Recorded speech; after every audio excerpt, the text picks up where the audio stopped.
Close to the shores of Africa, a necklace of small green islands floating in warm seas. They're called the Canary Islands, and they're one of the world's favorite tourist destinations.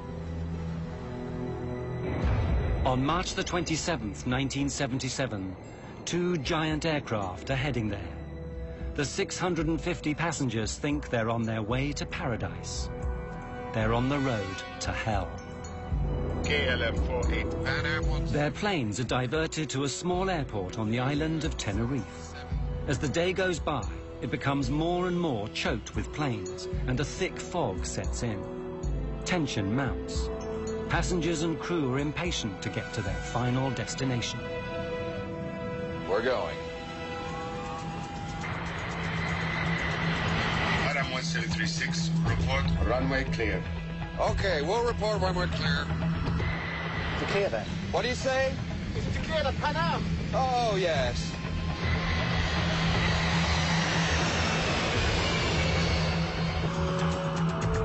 There he is. God damn, that son of a bitch is coming straight at us!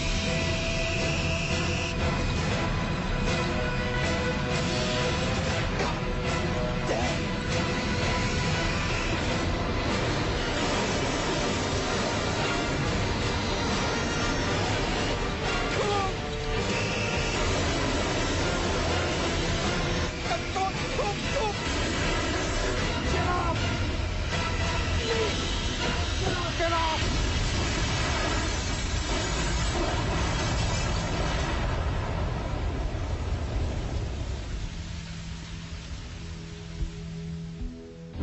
Words cannot adequately describe the horror. 583 people died, the worst air disaster in history. It was all over in seconds. For the handful that lived, they would be the longest and most terrible seconds in their lives. At first, I thought they had gotten to us with a bomb. The only thing I could liken it to is if each molecule of air exploded. I looked in the cabin and everything was on fire. I thought, oh my God, we're trapped. We had 28 people in the upstairs lounge. The lounge was no longer on the airplane. Joan was standing there yelling, "Suzanne, take my hand." The engines were starting to disintegrate. I lost Joan's hand very quickly. I had put my hands over my face and said, Lord, today I'll see you. It was a survival mode that kicked in, and it was just get out of that airplane. I said, I will jump and try and break your fall.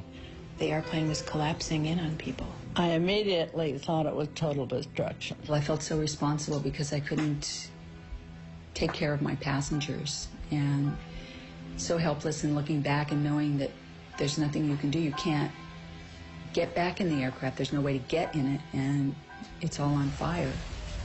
Firemen are there for 12 hours trying to put out the flames, but it's a hopeless task.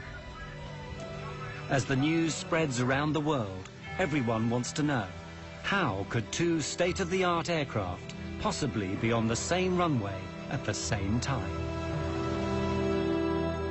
All those people dead. What had gone wrong? Who was to blame? Only later would they discover the chain of coincidences, mistakes and misunderstandings that had led to the biggest disaster in the history of aviation.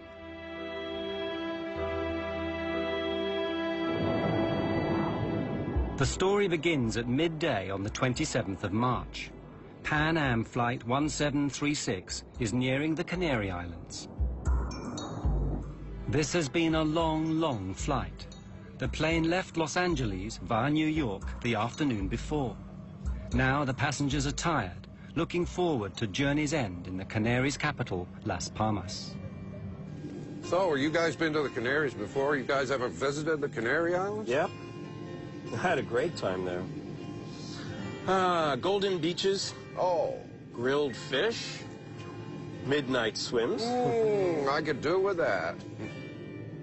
But this is the first time I've been routed this way. Me too. It's gone quickly. Yeah. And this particular flight was one of the first ones that was what we named a fly cruise trip. Most of the passengers were retirees. Their destination was Las Palmas.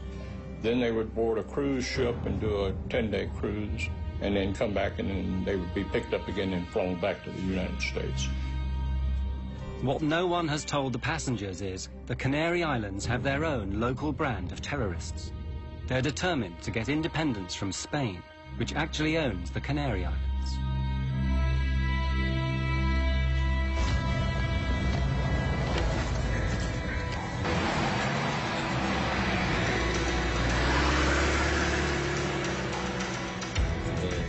What everyone has to understand is that the Canary Islands are at war.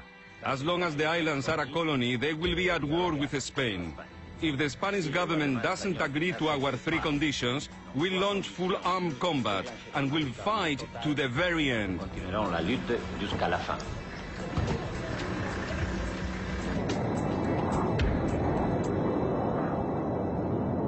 Six hours out of New York? I could do it again.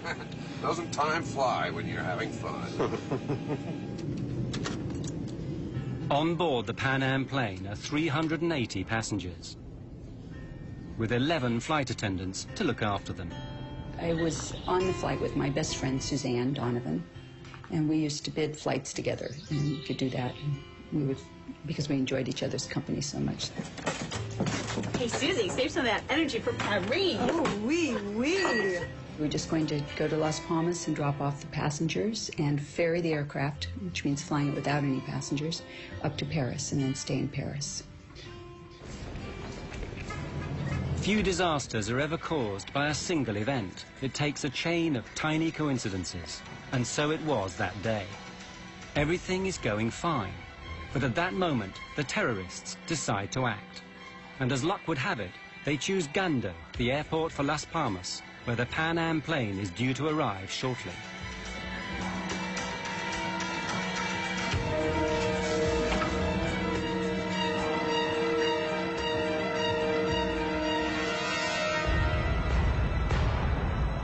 Just ahead of the Pan Am is another jumbo jet from the Dutch airline KLM. It too is heading for Gando Airport with 234 Dutch holidaymakers. The captain of the Dutch plane is Jacob van Zanten. He's KLM's star pilot. It's his face that appears in adverts all over the world. Van Zanten is so senior, he hardly flies anymore. When he's not in the photo studio, he's in a simulator training young pilots, like the man in the next seat, Klaas Meurs. He'd personally given Meurs his license, something which Meurs is not likely to forget. You're just now looking at the arrival information for Gando? Yeah, I'll program in the alternates as well. We can do the briefing anytime. For future reference, I don't like to leave it this late in the flight, okay? I was just rechecking the procedures. No times to worry about here. Good. Thank you. The Dutch passengers are looking forward to journey's end too, but not all of them are going on holiday. 3 are young tour guides who actually live in the Canaries. They've been back to Holland for a seminar and are now returning to their work. It's true. Back in Holland. Yeah. But I'm glad to be getting back to sunny Tenerife. I mean, how many people can say they have banana trees in their back garden? Yeah, well, a week was just good enough for me. I don't know why they sent us back to Holland for those seminars. I mean, really, it's not as if we learn anything. We're not going to suddenly sell more package deals. Hey, we got a free trip home to see our families. I'm not complaining. Well, why don't we celebrate our return to this sweet life and paint Las Palmas town red tonight? Yeah. You both up for it? 3 of us went to Holland for a week. It was a kind of holiday and work. I lived in Puerto de la Cruz. That's a small village in northwest of Tenerife. Yvonne was traveling with me. Walter was traveling with us. And it was nice to see your colleagues every year. It was a very nice atmosphere on board and a very relaxed atmosphere. There are many families on the plane taking an Easter vacation break. Among them, 53 children.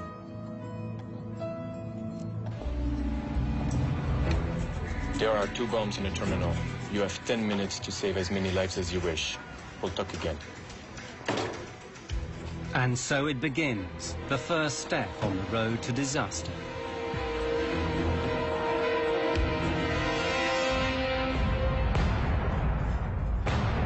On the Pan Am plane, they know nothing of this.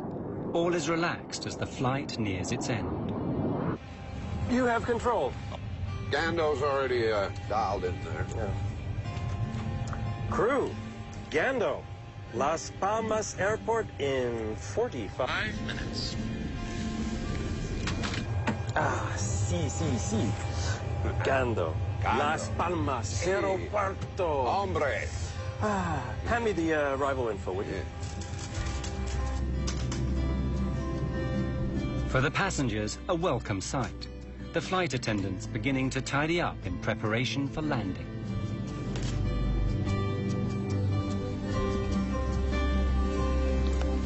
Here are your roses. They still look nice and fresh. Oh, lovely. Yes, a friend of mine gave them to me in the airport. I wish somebody would give me roses like that. Here, take one. I insist. I had worked very hard, and I was ready for a break. I had great anticipation for what we would see and hear and experience. For nearly everyone on board, this is the start of something special, the holiday they've always promised themselves. My husband and I were taking this trip to celebrate our 10th wedding anniversary. It was the first really big trip we've been able to take because we'd been in school forever and didn't have the resources to take a trip like this before. Atención, este es un mensaje de seguridad. Please keep all your belongings behind and exit immediately. All passengers must leave the terminal immediately. Attention all passengers. Leave all your belongings and exit immediately. All passengers must leave the terminal. At Gando Airport, the terrorist bomb explodes, badly injuring a shop assistant. Luckily, she's the only victim so far. Approach. Security here. We've had an explosion in the terminal and we've been told to expect another. We've got to close the airport now. You need to divert all inbound traffic. Of course, right away. Gando, KLM 4805 is with you now. Flight level 350, inbound, request approach. KLM 4805 Gando, the airport is closed. Divert to Los Oleos Airport via Tenerife VOR. Descent flight level 250. Well, how do you like that? I'm in serious danger of missing my dinner. 250 for you now. 50. This diversion is bad news for the Dutch pilots. They're only allowed to fly a certain number of hours, and they still have to get back to Amsterdam.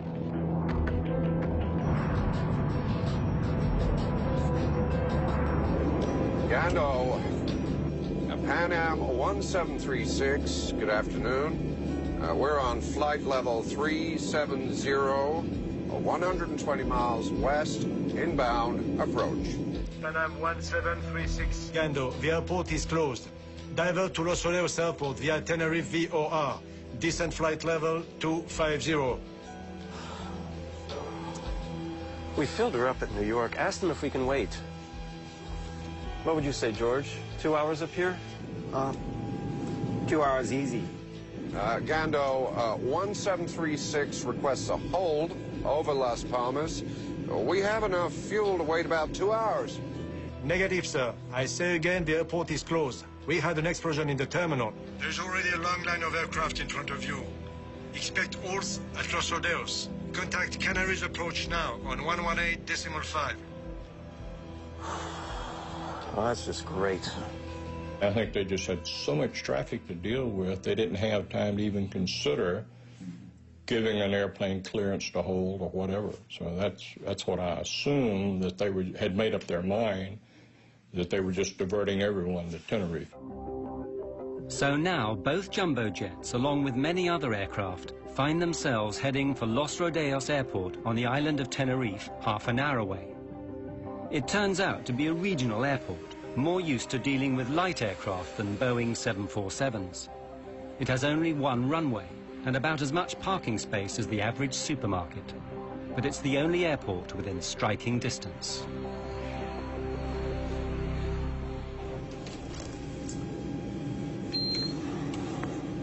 Ladies and gentlemen, this is Captain Grubb speaking. We've just been told by air traffic control to land at Tenerife, which is about a half-hour flying time from Las Palmas. Apparently, there are some difficulties in the airport. We're working the radios up here to see if there's a way that we can get you over to Las Palmas just as soon as we can, on the ground. I'll let you know when we have some more information on that. Thank you for your patience. When they made the announcement that we were not going to be able to land right then at Las Palmas, mostly I was frustrated because it had been a really long trip, and I was tired, and time changes and this and that. So I guess I would say that the chief feeling was frustration and sadness that we couldn't immediately disembark and get on a boat. People were not happy about this because it was not a good omen, you know. It was not a good omen having this take place. For the air traffic controllers at Los Rodeos, it's not good news either. It's Sunday and they're short-staffed. In the tower, there are only the two of them. Enough on a normal day, but today there threatens to be as much traffic as a motorway on a bank holiday Monday. The hell are they thinking? What do they want? That makes 4 planes already and 2 747s on the way. So what have we got? Pan Am 747, KLM 747. KLM 4805, you are number 3 behind the 737. Report outer marker. 4805, follow the 737, report outer marker. My God, I've seen postage stamps bigger than this place. God, we're gonna get boxed in here. God damn it.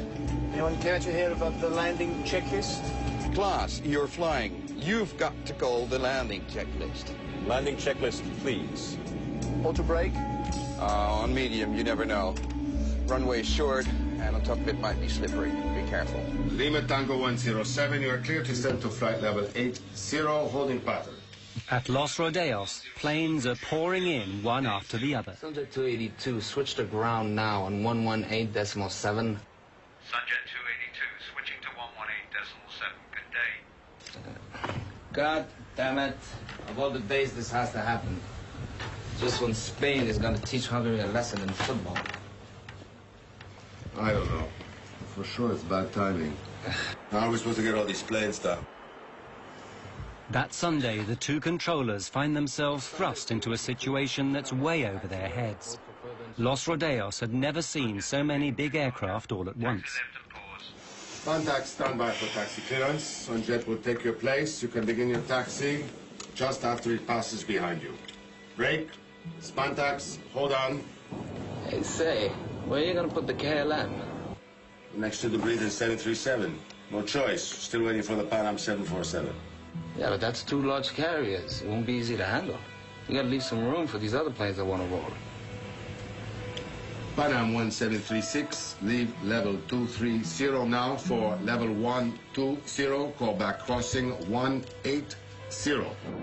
The Pan Am plane begins its approach. Now 1736 cleared to flight level 120, report crossing 180. The passengers are fed up. After 13 hours in the air, they're wondering when it's all going to end. Say, why the diversion? Is anything wrong at the airport? No, just a slight technical difficulty. It'll be cleared up in no time. Nothing serious? No, nothing to worry about. At the back of everyone's minds is, how long is this diversion going to last? Is it going to jeopardize their cruise? Will they miss the boat? Their tour guide reassures them. Hello, everyone. This is Bomar speaking. Ladies and gentlemen, our cruise ship, the Golden Odyssey, has got its engines running and will, I've been told, come out to pick us up if this delay should continue. So it will be just a few minutes longer. Please bear with us.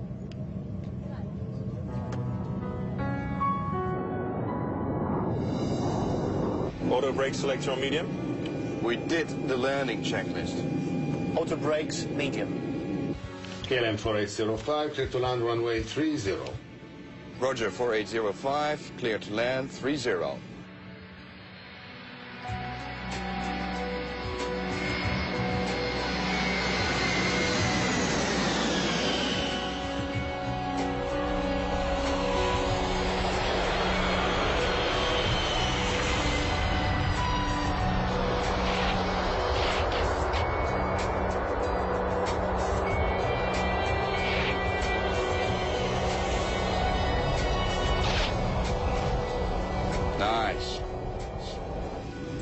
clever kiss landing. Nice and smooth. Grandma didn't spill her tea. Next time, just get the plane stopped. Don't eat up all the runway. You never know. Okay? Right. I think he wants us to park parallel to the 737. All right. You've got room on my side. You can turn. Stop. Brake here. Stop. All right. That'll do. That'll do. Good, good, good. Los Radios ground. KLM 4805. 4805 ground. Yes. Any idea how long we're going to be here? Negative 4805. We're waiting for the word from Gando. Well, then, we need to get our passengers in the terminal so they can be more comfortable. How many passengers do you have on board? 273 passengers. I'd rather not have them in here moaning and complaining. Roger, we're sending a passenger bus. Thank you. But this might only take a few minutes. Or it could be hours. You want to tell them to stay in there? The controllers are now stuck in the middle of a traffic jam, the likes of which have never been seen before at this airport. The tarmac is getting bumper to bumper. Miguel, take a look at this. Make it fast, man. We already got 2 aircraft blocking Charlie 1 and Charlie 2. The only option is to start lining them up down here. Not everyone's gonna make that turn onto Charlie 3. I already thought about that. We can squeeze the Pan Am 747 through here. How do you get them out if we ever do get them out? We'll have to backtrack them. Taxi down here, turn around, take off. He's gone, do the next one. We'll be here all night, you know that, right? Or you can go out there and take us to another runway. Maybe I do. Rodeos approach, Pan Am 1736. There is some method in their madness. Sooner or later, they'll have to get all these aircraft out again. Since all the taxiways are blocked with aircraft, what they propose to do is to use the main runway as a taxiway instead. The planes will take it in turns to taxi down to the far end, turn round, and take off.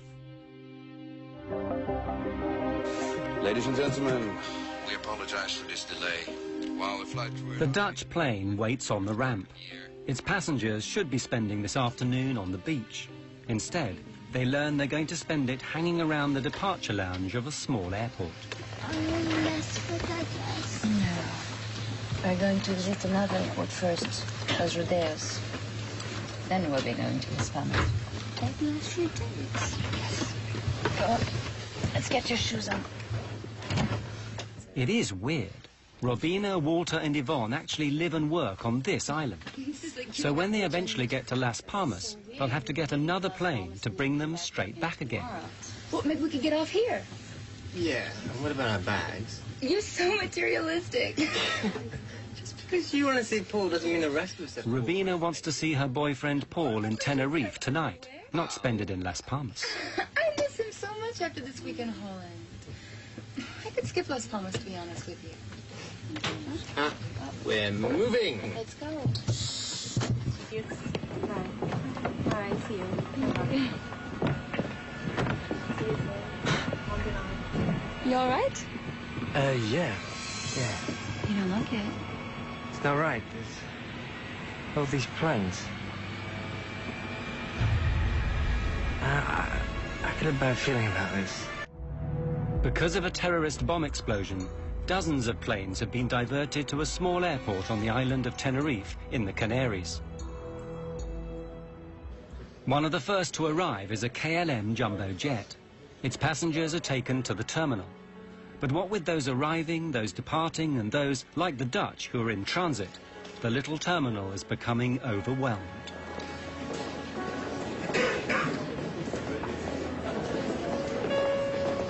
Pan Am 1736, short final for 30. Pan Am 1736, clear to land, 30. And now the Pan Am is arriving, just to make matters worse.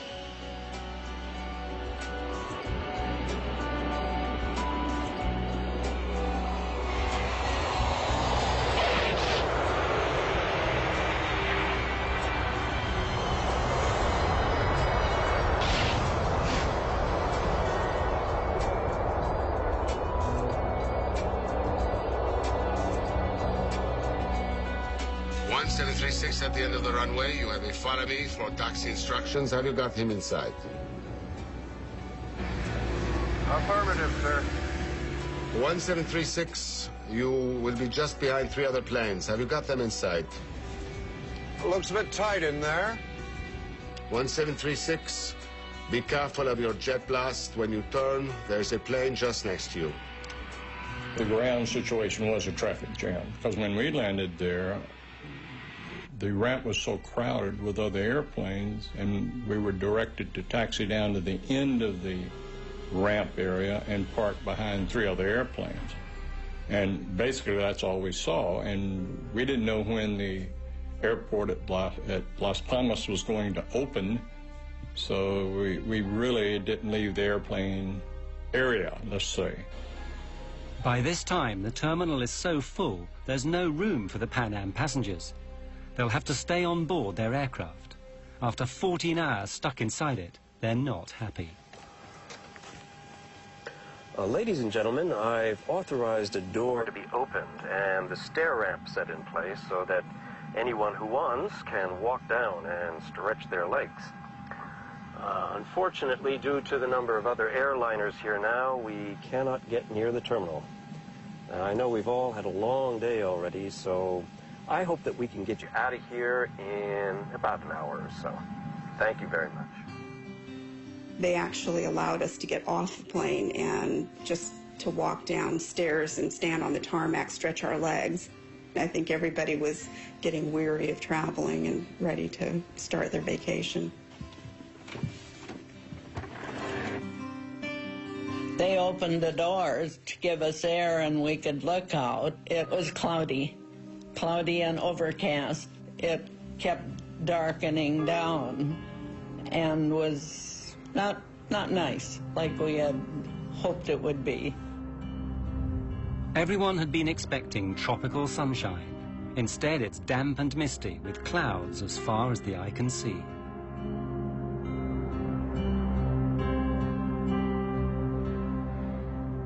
I'm worried we're going to get caught by this fog. All we need now is for them to close down that runway. Yeah, we need them to get a move on, or else we'll be spending the night here, and then hello duty time limits. Any idea of how much longer we've got before we need to get other crew down to take over? Yeah, well, it says here that the company time limits are 10 hours of flight and an amplitude of 13 hours, and that's with 1 stopover. But if there are 2, it goes down to 9 and 11. But we're allowed to ask for a derogation. Jesus Christ, who writes this stuff here? I'm going to back time from when we have to be back at Schiphol to stay legal, right? What happens if we go over the civil and company time limits? Well, you get hung out to dry. You lose your license, your career, everything.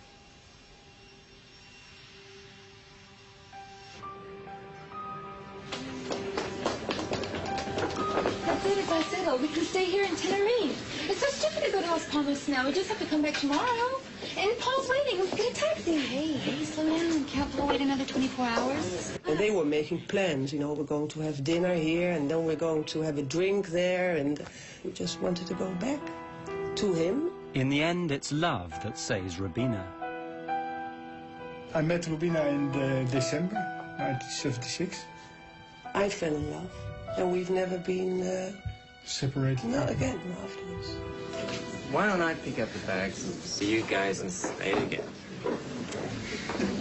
Stay. You know, Walter and I actually know how to have a good time without you. Yeah. You'd just be a drag anyway, thinking about Paul the whole time. Really? Right. Excuse me. Is everything all right? Yes, we're all right. I am a bit peckish, though. Maybe we could get something to eat. I'm sorry. There is nothing left on board. Maybe just a cup of coffee and a biscuit? Not even that. I'm sorry. I really am.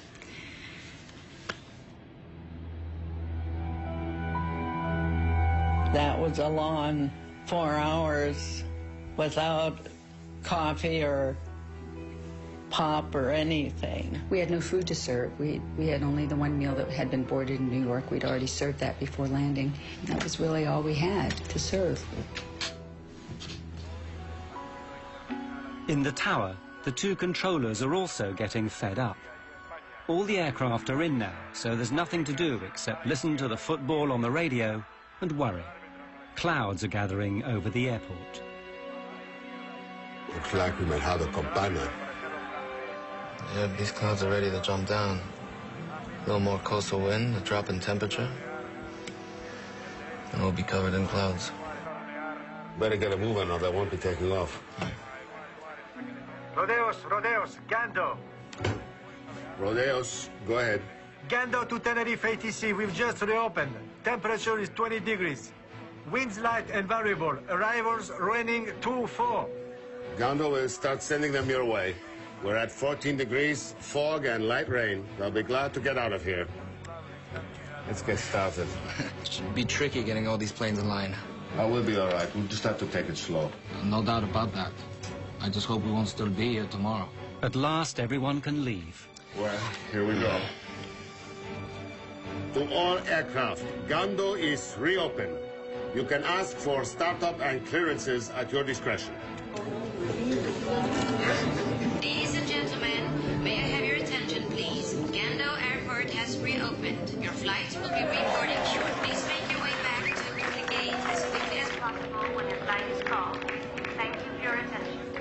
Para el embarque, boarding was very complicated because when the passengers were called for their flights, they were scattered throughout the airport, in the cafeteria or buying souvenirs. We had to go around the map, and in fact, some passengers never did board the aircraft. Okay, right, so we need to leave within the hour, then make it a short stopover at Las Palmas, and we'll stay legal. All right? Willem, since we're trapped in here until the passengers get back, we might as well take on some fuel. Yeah, no, let's do that at Gando. It's less expensive there, right? Yeah, exactly. I mean, we've got enough to... There might be many planes wanting fuel at Las Palmas. Huh? Or who knows? We'll be in a hold if Gando slowly closes down again. While I'm sitting here in this seat, I make the decisions. You might have a point there. Refueling before they take off will affect everything that happens from now on.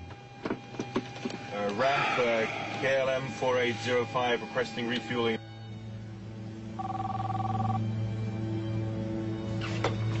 Yes? We're going to refuel during passenger boarding. Apply the necessary security measures. Information lights on. Toboggans armed for doors without step ladders. And do you know when we will be in the air again? My crew is starting to wonder about the shift time. Tell them whatever they like. I'm trying to save us some time here, okay? Certainly, Captain.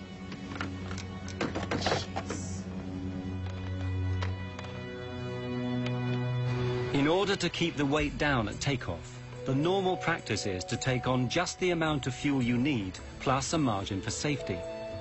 But the Dutch captain takes on 55 tons, enough to get him not just to Las Palmas, but all the way back to Amsterdam. That decision will have unexpected consequences for everyone. KLM 4805, passengers continuing to Las Palmas, Canal Port. Inside the terminal, all the passengers are called to rejoin their flights, but 2 Dutch children are missing. They've slipped outside to explore. You go this way, I'll go check the bathroom. Let's meet at the gate in 5 minutes. All right. Meanwhile, Rabina is trying to get off the KLM flight. Although I do understand your wish to stay. Yes, this is where I'm coming tomorrow, so there's no point in going all the way back to Las Palmas. Yes, I guess this is just against company rules, and as much I would like to help you, I'm afraid you must take this plane. I guess you can't change the rules just for me. But there's no harm in trying, right? Have a nice day. Thanks. KLM might not be willing to bend their rules, but Rabina decides to bend them anyway. Problem? Kind of. What? But I'm staying anyway. You'll just have to arrest me. I'll pick up the bags for you. Thanks.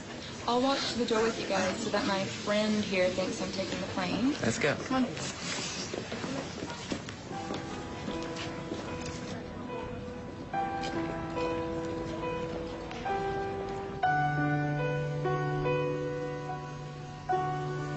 well, they wanted me to go with them.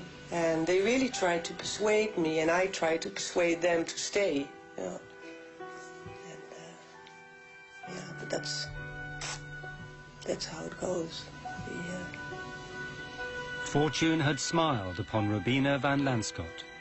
Of the 234 passengers on her flight, she would be the only one left alive.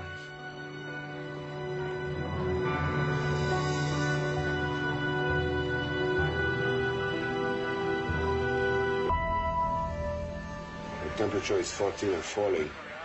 The dew point is 12, not a good sign. The visibility is going to drop like a rock. Weather. Hi guys, it's Fernando. What's the current visibility? Got it.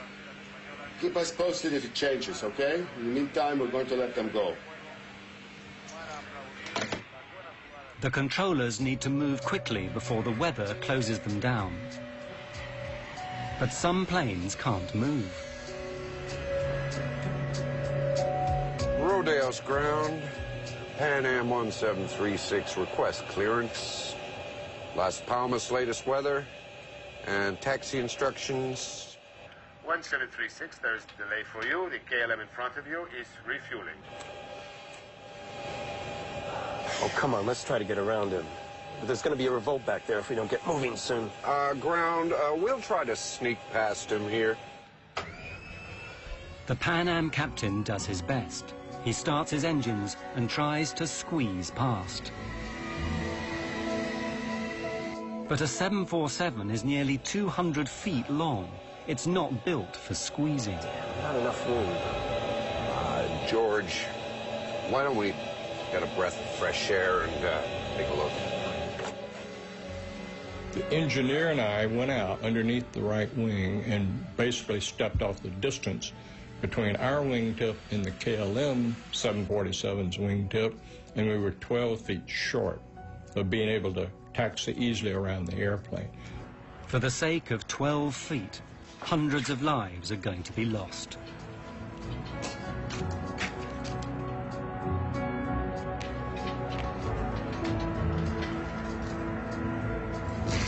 Did you notice that when we were coming in? The volcano, amazing, isn't it? Legend has it the devil himself lives on Mount Mayday. 12,000 feet, highest point in Spain. It's always in the clouds. You must get socked in here all the time. Yeah, warm, moist air comes screaming across the Atlantic, hits this island, gets cooled down, and wham, you're in the soup. And the tourists start screaming. KLM 4805, this is Pan Am 1736. We're stuck behind you guys. Have you got any idea as to what time you'll be rolling? 35 minutes. KLM out. He hung up. Oh. Nice man. We're stuck behind him, that's all he's got to say. What an ass. On the KLM, more frustration. That's the count. We're missing 4. It must be the family from row 33. All right. I'll let you tell the captain. I'll help prepare the cabin for the cough. Gee, thanks. I know. Roberto, you have to find them. Please, hurry up. Please. Captain, Yes. What is it now? we're missing 4 passengers. We have 273 passengers back there who will be spending the night in here if we don't get moving. Now, unless you want to be locked in there with them, I suggest you get over to the terminal and drag them in here now! On the Pan Am plane, the passengers have had enough. Most of them left home some 18 or 20 hours previously. They've been up all night, stuck in an airplane seat. They're tired, jet-lagged, and they understand less and less why all these other planes seem to be taking off, but not them.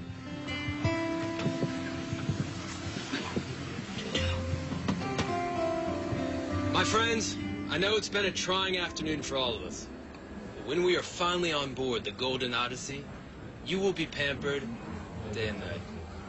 Your own private telephone will give you access to room service at all hours. A twist of the button will give you just the right temperature. Queen-size beds will make you forget these airplane seats.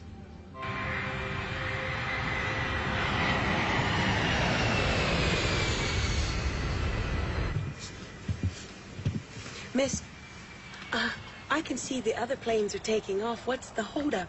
I mean, we were here longer than those other planes. We'll be leaving in just a moment.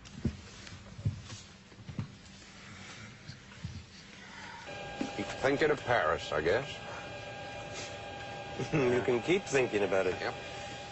Moulin Rouge, maybe? The old Moulin Rouge. Dancing girls? Dancing girls. Da, da, da, da, ya, pa, pa, pa, pa, pa, pa. Ya, ya, pa, pa, pa, pa, pa, pum. Da, da, da, da, Ay, ya, da, pa, pa, pa, pa, pa, pa. Dum, dum, dum, pa, pa, whoop, pa, pa, pa, pa, pa, pa, pa, pa, pa, pa, pa, pa, pa, pa, pa, pa, pa. Never get there. Now we get there. Around about this time, the ground controller, Roberto, manages to find the two missing Dutch children. Where have you been? Come on, hurry up. They're only waiting for you to take off.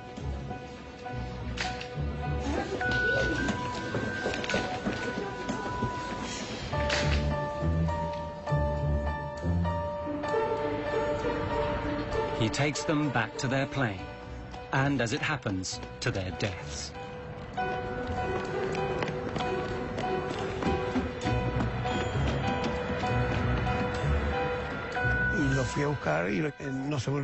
I'll never forget that. If I hadn't found them, they'd be alive today. But was it destiny?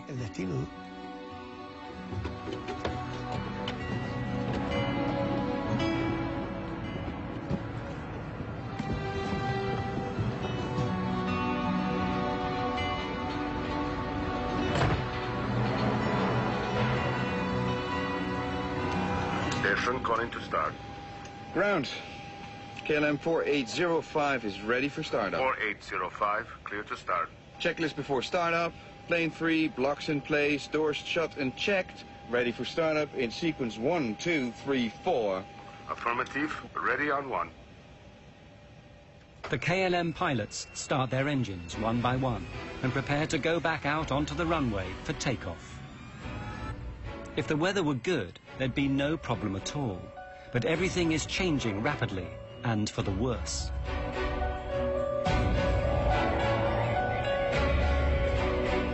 That's it, Company is here. Visibility is right down.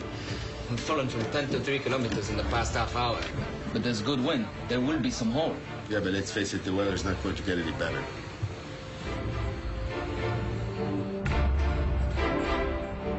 Approach 4805 requires backtrack on runway 12 for takeoff on 30.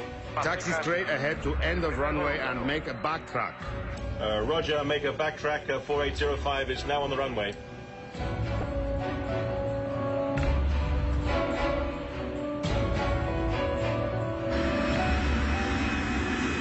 The KLM is now back on the runway.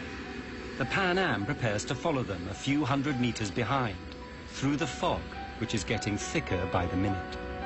Pan Am 1736, ready to start. Pan Am 1736, you are clear to start. Thank you. Please make sure your seat belts are fastened, your tray tables are closed, and your hand baggage is stowed beneath the seat in front of you. The weather's taking a real dive here. Yeah, looks like we're getting sucked in. Hey, ask him to turn down the fog machine, will you? Pan Am 1736 clear to taxi on runway following the KLM. Pan Am 1736 following KLM. Basically, our instructions were to follow KLM, to backtrack down the runway. Now, backtrack means that you're taxiing down the runway in the opposite direction of the takeoff, following KLM. 335 tons of Boeing 747 turn out onto the runway. At first, traveling at about 15 kilometers an hour, but not for long. A fog bank started on the right hill. This particular airport is situated between two fairly big hills. And we saw the fog bank come off of the right hill and proceed down and stop right on the runway. So our visibility went from unlimited to 500 meters. We lost sight of the KLM airplane. I'll have 2 planes sailing on the runway. Keep some healthy separation. Visibility is dropping every second. Yeah, they can't see much out there. They certainly can't. The KLM plane is groping its way through fog.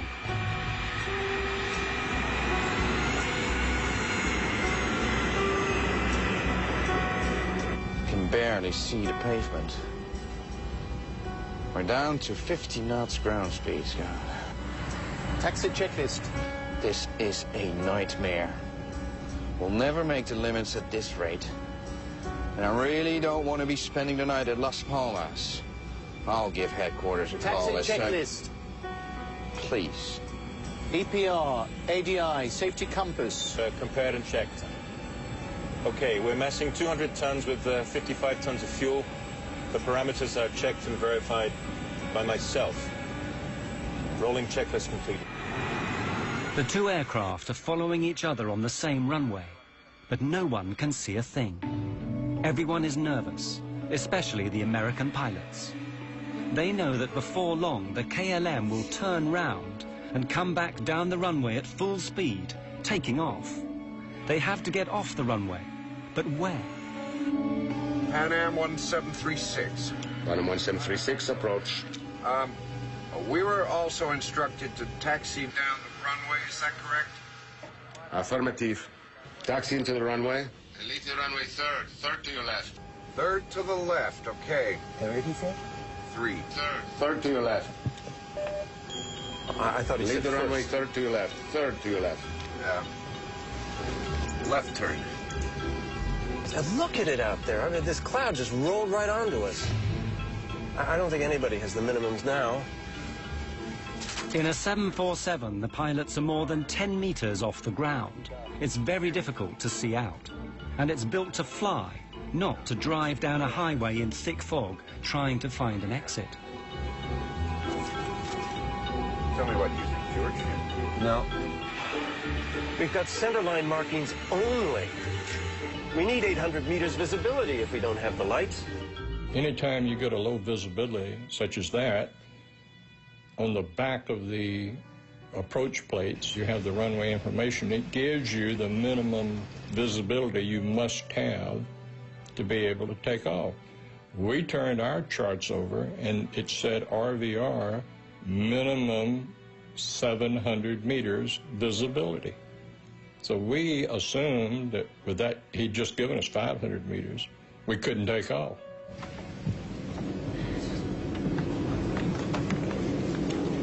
My feet are killing me. Something tells me this isn't going to be over anytime soon.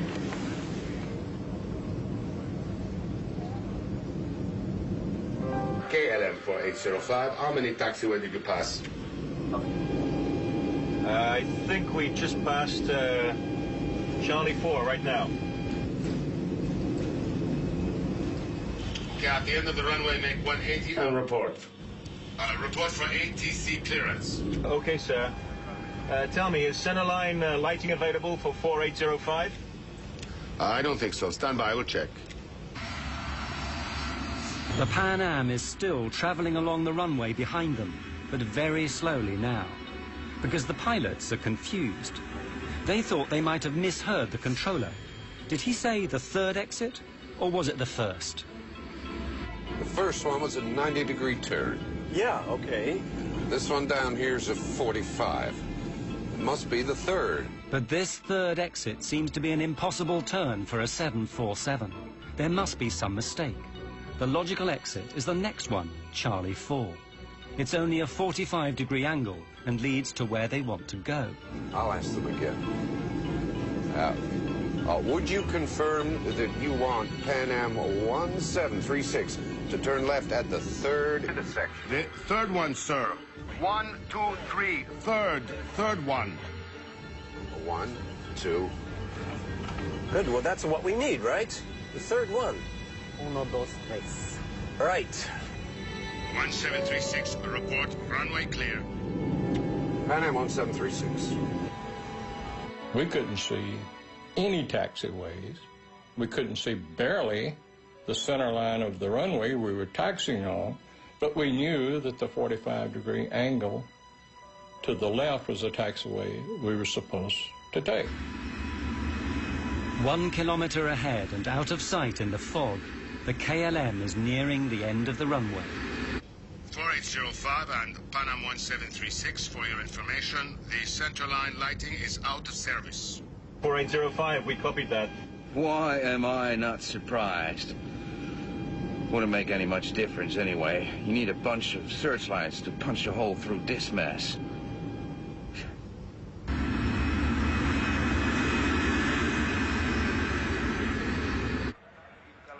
Back in the control tower, things are becoming stressful too. For several minutes, they've been unable to see either of these two big jumbo jets on the runway.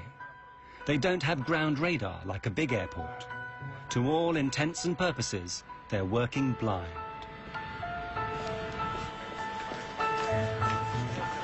I lost them. I can see no visual contact. I ain't working like this blind when the planes are on the ground. Even they don't know where they are. They're doing well, David. There's good separation distance. Pan Am 1736 approach. Position, please. 1736, just check in with that. That's the 45 there. Yeah? Yeah, that's this one here. Yeah, I know. Okay, the next one is almost a 45. Yeah, but it goes, but it goes ahead. I think it'll take us to the taxiway. Yeah, just a little bit, yeah. Okay, for sure. Maybe he counts these as 3. Oh, I like this. On the KLM, Captain Van Zanten knows that he is now very close to the minimum visibility for takeoff. There's a good chance he's going to be trapped on the ground, forced to spend the night at Los Rodeos. Not an enticing prospect. Christ, bloody weather. Klaus, give me takeoff speeds. Yeah, okay. The V1 will be 120 knots and the VR is 135 knots. I'm preparing the frequencies, 139 and 138.7. Lights on? Affirmative. Strobes as well. Of course, the people in the back have no idea about any of this. The way that everything is clicking into place. That's it. Just one last hop and we'll be there, okay? Goody. Is it going to be a long holiday? Just like last year. The only thing which might alert them is the fact that the view from their windows is now down to just a few dozen meters. Where's the wing gone? It's hidden by the fog. What? A frog? A big green frog? Don't be silly, just calm down.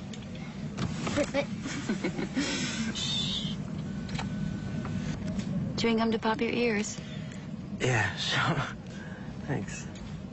I wonder if Rubina will have a good time tonight. Oh, are you worrying about her? Oh, she always manages to have a good time. That's true. At the end of the runway, the plane begins its 180-degree turn. How many have taken off now? Feels like we've been taxiing for hours. I can't see anything. Do you think they can see any better out the front? Maybe, yeah. Yeah? There's a lot of fog out there. It's just after 5 p.m. The two aircraft are now face to face, a kilometer apart, unable to see each other in the fog. Okay, we're on the numbers now. Can't be far from the threshold. We can just about see the white center line. I've left the body gear on to help you turn around. I've got 8 greens for the undercarriage. Wipers on. Lights are on. I said wipers on. All right, there you go. Okay, we have 700 meters visibility here now. Wait a minute. We don't have ATC clearance. I know that. Go ahead, ask. KLM 4805 is now ready for takeoff. We're waiting for ATC clearance. KLM 4805, you're clear to the Papa Beacon. ATC clearance is the route the aircraft intends to take once it's left Los Rodeos.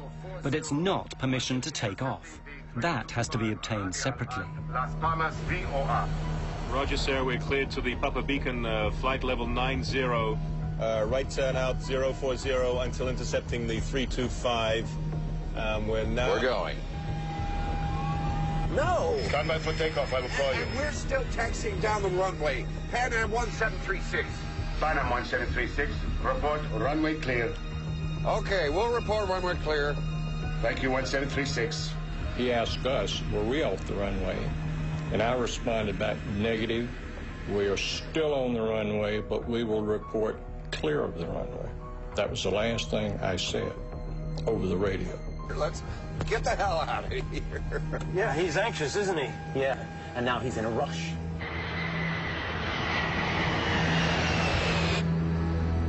We were only taxiing at 3 miles an hour. Nothing in my mind would have even given me the thought that he was taking off.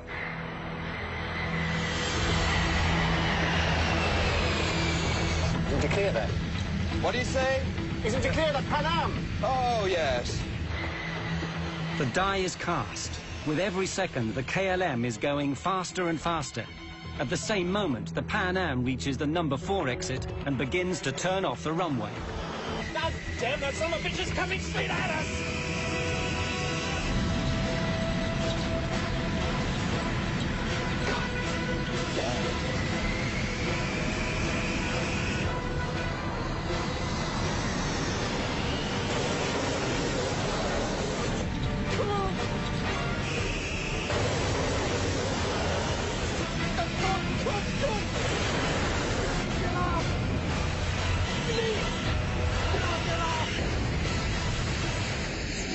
When he hit us, I didn't think he'd done us that much damage because the airplane very quickly shuddered. The first thing was this huge, loud noise, and the only thing I could liken it to is as if each molecule of air exploded. That's the way I thought of it afterwards. It just was so loud. At first, I thought they had gotten to us the bomb, and it came up and slammed down. The lights went out, and flames came through. I had put my hands over my face and said, Lord, today I'll see you. The minute I opened my eyes, I looked in the cabin and everything was on fire. All the windows were going in the cockpit. I looked out to the right wing was on fire. I looked back to the left. We had 28 people in the upstairs lounge. The lounge was no longer on the airplane. It was just a big hole there. And I could see all the way to the tail of the airplane, just like someone had taken a big knife and cut the top off. People were just sitting in their seats. They weren't moving. I don't know why. Yeah, in normal circumstances, you're supposed to wait for a command, but it was clear you didn't need to wait for a command in this situation. There was fire, and I shouted to Suzanne, fire on the wing. She ran back to my exit and saw Suzanne standing there, getting ready to open the door, and just saw the door crumple like cheap tinfoil. And I thought, oh my God, we're trapped. I was staring at the door, and I yelled, unfasten your seatbelts, remove your shoes, leave everything, come this way. And as I stared at the door, a jagged hole seemed to open up in the roof over the door. And the next thing I knew, I was outside that. I don't know how I got out there. Joan was standing there yelling, Suzanne, take my hand. And I was standing above the level of the door on fuselage rubble pieces. And I leaned down and said to Suzanne, give me your hand. She grabbed me out with one hand. I mean, I don't know how she lifted me. And then we were standing up on top of almost on top of this airplane. And I thought, it's really a long ways down. If we jump, we're going to break our legs. We were on debris. It was like ice floes, big chunks of fuselage kind of moving all around. The engines were starting to disintegrate already. We could hear them disintegrating and throwing metal. I lost Joan's hand very quickly, so I jumped. And it seemed like the leap from a second-story building. The captain, he elected to jump down in the first-class section of the airplane. And when he hit the first-class floor, the floor collapsed and he fell on down into the cargo area. It was so hot that the oxygen bottles exploded and burned him very badly, as a matter of fact. It was a survival mode that kicked in, and it was just get out of that airplane. I didn't stop to think about how it happened. I went to where the door would have been, and I left my wife seated. And then it came to me, what am I doing? Where's my wife? So I turned around and she was coming, and I said, I will jump and try and break your fall. My husband was sitting to my right, and I undid his seatbelt and kind of pushed him out of his seat to get him moving. And we headed for the door that was closest to us.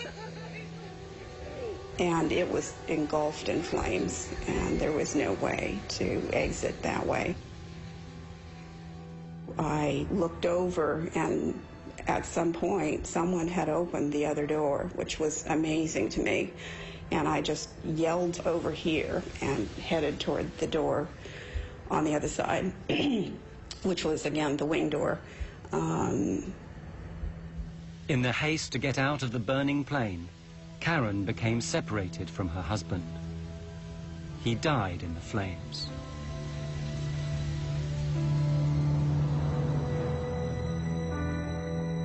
I immediately thought it was total destruction. It never dawned on me that I would make it. But I thought, hey, you know, do something. Don't just sit there, do something. I just went over the seat backs, and I'm not that athletic really, but I went over 3 rows of seats. One man was sitting there looking like I need help, but I couldn't help him. When KLM hit us, all communication stopped. The tower called and couldn't get any response from either the KLM or ourselves. There was an airplane in the holding pattern right above Tenerife. Called the tower and said, I see smoke and wreckage on your runway. Rodeos approach Sterling 105. We're downwind from runway 30 and something's glowing on the field. Looks like a fire. Are you aware of any fire? Shit, this can't be true!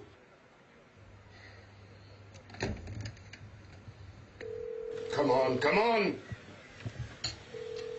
Come on, come on!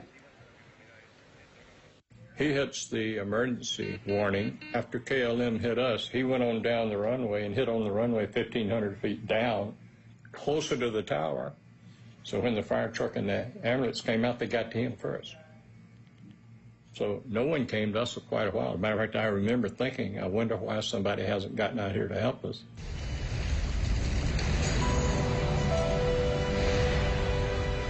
It's complete bedlam. In the fog, the fire trucks don't know where to go. When they eventually find the Dutch plane, it's hopeless. Everyone's dead. And the whole time, they don't realize there's a second plane a short distance away, hidden in the mist, with people waiting to be saved. It's another 20 minutes before the Pan Am plane is discovered. Only 20% of the Pan Am passengers get out alive, and most of them are gathered on the left wing, which has somehow miraculously remained intact.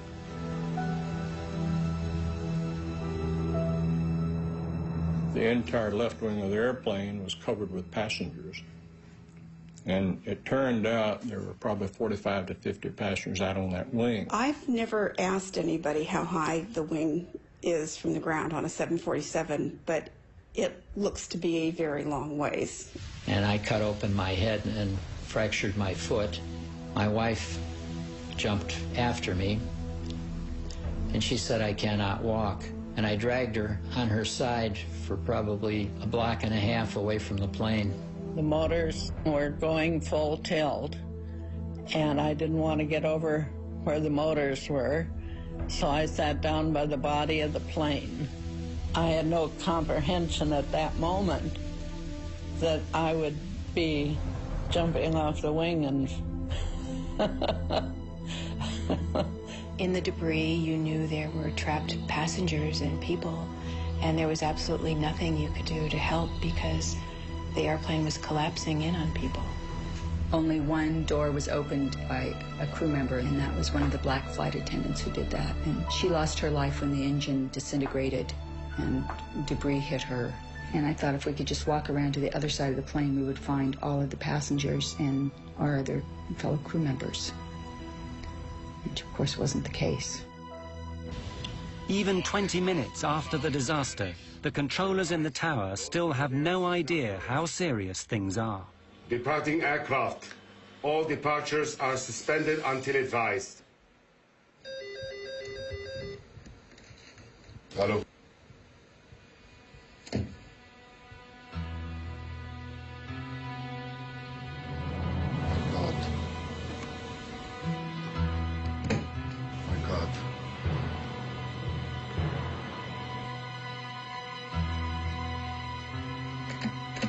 I'll get a local fire out of here.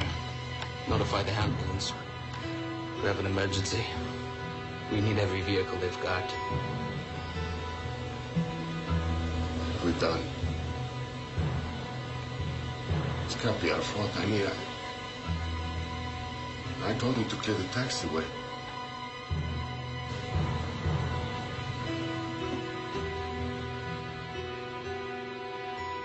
When I got out on the ground, I could hear people screaming and yelling and all. Within about 5 minutes, you heard absolutely nothing. There was no noise at all, just the airplane burning.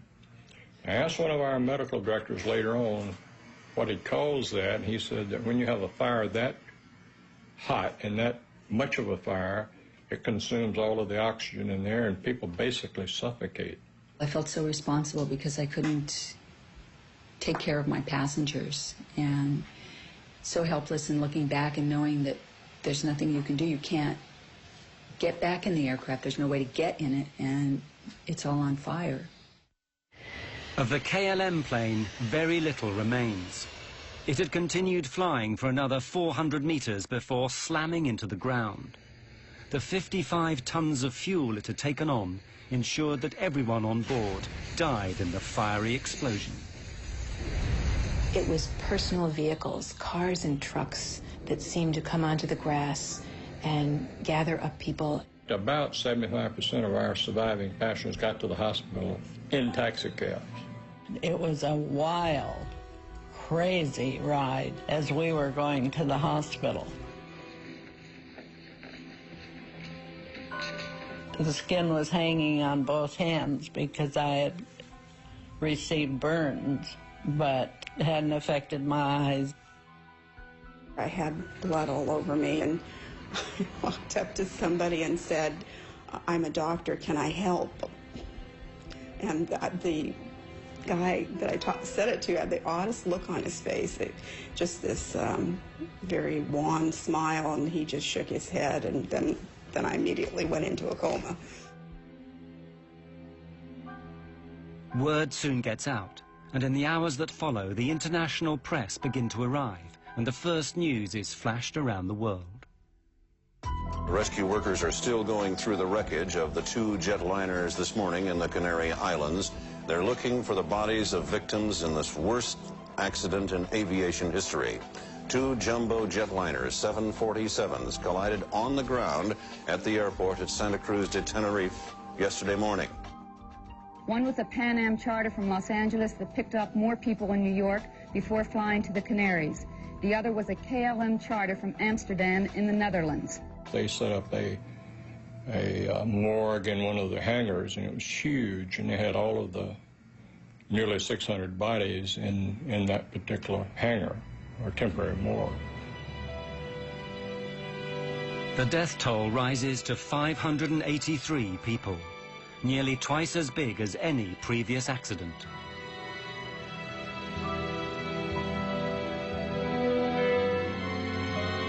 And then everyone begins asking the same questions.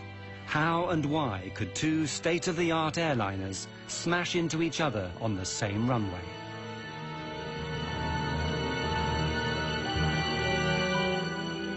Very soon, a whole army of investigators begins arriving from the three countries involved, Spain, Holland, and the United States. Under the rules that govern this sort of thing, they all have a right to be there, but that doesn't mean they're going to get along. In Spain, the military still runs everything, including aviation. When the American team from the National Transportation Safety Board arrives, the Spanish general in charge won't even let them into the room. I sneaked in, and I went to the general and told him, "The general, my name is Luis Carmona. I represent the U.S. government, the NTSB, and I am here to participate in the investigation. He answered back to me, I represent the king, and you get out. So as I was walking out, he looked at me again and he said, hey, you don't look American. And I told him, well, yes, I am an American, but I was born in Cuba. And he said, well, so did I. I was also born in Cuba. So he turned around and he asked me questions and asked me to bring my team in, and we started doing the accident investigation then. The investigators discover the chain of coincidences that had led remorselessly to the deaths of 583 people. If any one of them had not occurred, neither would the accident. The first had nothing to do with airplanes. A terrorist bombing perpetrated by a small group fighting for their independence. Their intent was to create publicity for their cause. In that, they certainly succeeded. There are 2 bombs in the terminal. You have 10 minutes to save as many lives as you wish.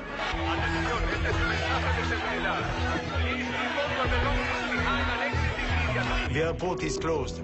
Divert to Los Rodeos Airport via Tenerife VOR. Descent flight level 250. Because of the bomb, all air traffic was rerouted to Los Rodeos Airport on the neighboring island of Tenerife. But it's a small regional airfield with only one runway. A 747 can land there. The runway is long enough, but that's all. The airport is ill-equipped and unable to handle that amount of planes or people. Lima Tango 107, you are clear to descend to flight level 80. Sunset 282, switch to ground now. Contact standby for taxi clearance. KLM 4805, clear to land runway 30. Pan Am 1736. Pan Am 1736, short final. As luck would have it, this tidal wave of traffic happens on a Sunday afternoon, when there are just 2 controllers on duty. They're good, but not used to handling as many airplanes as on that day. Big airplanes that need lots of room to park. They are confronted with an enormous jigsaw puzzle. We'll be here all night, you know that, right? Or go out there and pave us another runway. Meanwhile, in the KLM cockpit, the stress is mounting. Any idea of how much longer we've got before we need to get other crew down to take over? Yeah, well, KLM had recently introduced new company rules which handed out severe penalties for pilots who exceeded their flying hours. What happens if we go over the civil and company time limits? well, you get hung out to dry. You lose your license, your career, everything. The KLM plane has to get away before 5:30 that afternoon or abandon the flight. Hundreds of passengers would then have to be found hotels on this small island. A new crew would have to be flown in from Amsterdam. The expense would be enormous. Willem, since we're trapped in here until the passengers get back, we might as well take on some fuel. But that seemingly simple decision seals the fate of everyone aboard the KLM. Refueling not only delays him for half an hour and the Pan Am stuck behind him, it makes the KLM plane so heavy it'll be unable to lift off and clear the Pan Am plane on the runway. The half-hour delay has another effect. During that time, the weather changes abruptly. Los Rodeos is an unusual airport. It's on a plateau high in the hills. The Los Rodeos Airport is at 2,000 feet elevation, and the normal clouds in the area, they stay about 2,000 feet. So when the wind blows the clouds over the airport, it closes the airport. The visibility goes to zero, and it goes on and off all the time. Unfortunately, for an airport that's constantly lost in fog, Los Rodeos is ill-equipped to deal with it. It has no ground radar so that controllers can see where the planes are. In fact, the facilities are downright primitive. When he was not, they had a person sitting in a building next to the runway, and he just took a visual measurement of the weather, and that's how the weather was checked. And that's about all. In the fog that day, both aircraft are invisible to the controllers. I lost them. I can see no visual contact. There are no runway center lights working either. Visibility is on the borderline of what is safe. In fact, as far as the Pan Am crew is concerned, it's below the legal minimum, so no aircraft can take off. Look at it out there. I mean, this cloud just rolled right onto us. I don't think anybody has the minimums now. But the Dutch are working to a different set of rules. The scene is all set for a disaster. What will actually trigger it? The Dutch investigators thought they'd found the reasons. God damn it. Of all the days this has to happen. Just when Spain is going to teach Hungary a lesson in football. The controllers, they say, were listening to the football on the radio. Perhaps their minds weren't on the job. Furthermore, their bad English had confused the pilots. Taxi into the runway. Lead the runway third. Third to your left. Third to the left, okay. Third, he said? 3. Third to your left. I thought he said Lead the first. runway third to your left. Third one, sir. 1, 2, 3. Third. Third one. 1, 2. Good, well, that's what we need, right? The third one. 1, 2, 3. We were listening to the controller talking to the other airplanes. We were listening to the controller giving the ATC clearances, the taxi clearances. And he spoke clear enough English for anyone, I think. So I'd have to say no, I don't think the controller was involved at all. I don't think he had any fault at all in this accident. 1736, just checking that. That's for 45 there. But the Dutch haven't finished yet. Yeah, that's this one here. Yeah, I know. They make an even more controversial claim, one that provokes a blazing row, that the Pan Am plane had caused the accident by being on the runway when it shouldn't have been. They hadn't followed orders to turn off. Okay, sure. Maybe he counts these as 3. Oh, I like this. They were going to taxiway 4. He was instructed to go on 3, but he had to go 4 because taxiway number 4 was the one that had 45 degrees, and it was easy for the 747 to access it. We said, confirm which taxiway you want to take, and he says, the third on your left, 1, 2, 3, the third on your left. And here again, I still believe this. I think he had seen us go by the first one, and when he says count 3 more taxiways, the third, 1, 2, 3, we were doing exactly what we thought he meant for us to do, and I still think that's what he meant for us to do. It was the logical taxiway to take. Whether they should have taken the 3rd or 4th exit became largely irrelevant anyway, because it became clear that Captain Van Zanten had made one of the most elementary mistakes a pilot can make. He'd taken off without permission. We have 700 meters visibility here now. Wait a minute. We don't have ATC clearance. I know that. Go ahead, ask.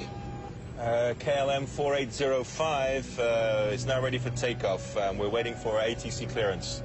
KLM 4805, you're clear to the Papa Beacon. The KLM is given its ATC clearance, which is simply the route it must follow after takeoff. Now, it must wait for permission to take off. 325 radial at Las Palmas VOR. Roger, sir. We're cleared to the Papa Beacon, flight level 90. Right turn out 040 until intercepting the 325. We're going. But why didn't his crew stop him? It's very difficult for a co-pilot or a flight engineer to tell the captain, hey, look, you missed something. Tenerife exposed a problem that had long existed in commercial air travel. The pilot was regarded, and often regarded himself, as God. The captain is always right. He's never wrong. No junior officer was ever going to contradict the airline's top pilot, the man who'd given him his license. Panam 1736, report runway cleared. Did you clear that? What do you say? Is it to clear the Pan Am? Oh, yes. Captain Van Zanten, highly stressed, knowing that he has to take off or abandon the flight. His crew, aware that he's done wrong but frightened to tell him. Disaster is now inevitable. God damn.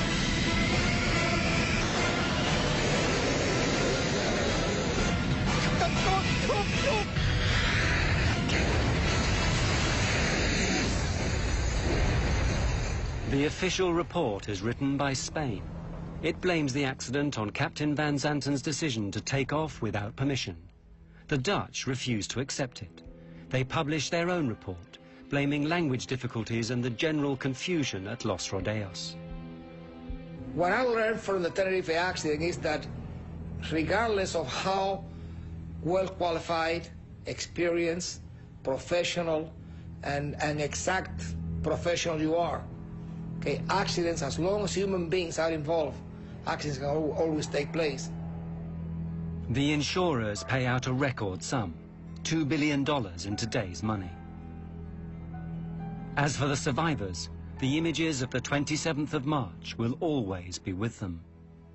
They've just learned to live with them, that's all. And whenever I have friends that travel, I tell them, make sure you know where your exit is, make sure you read all that stuff, know how to get out of the airplane. I mean, those are important things. I never had nightmares. I had only dreams about being helpless and being at an airport behind a big, thick window and watching an airplane take off and knowing that it was going to crash and wanting to shout out, but there was this big, thick glass window. You're just helpless, and that's what you feel, is this, because our responsibility is to take care of everyone, and that's what we want to do, and we couldn't do it. We couldn't save them. The loss of my husband had a tremendous impact on my life, on my son's lives, on my extended family's lives. It was huge. And you can see how strange life is, you know, that things like that happen, that you get off and they go on, and perhaps if the plane left a minute later, it wouldn't have happened.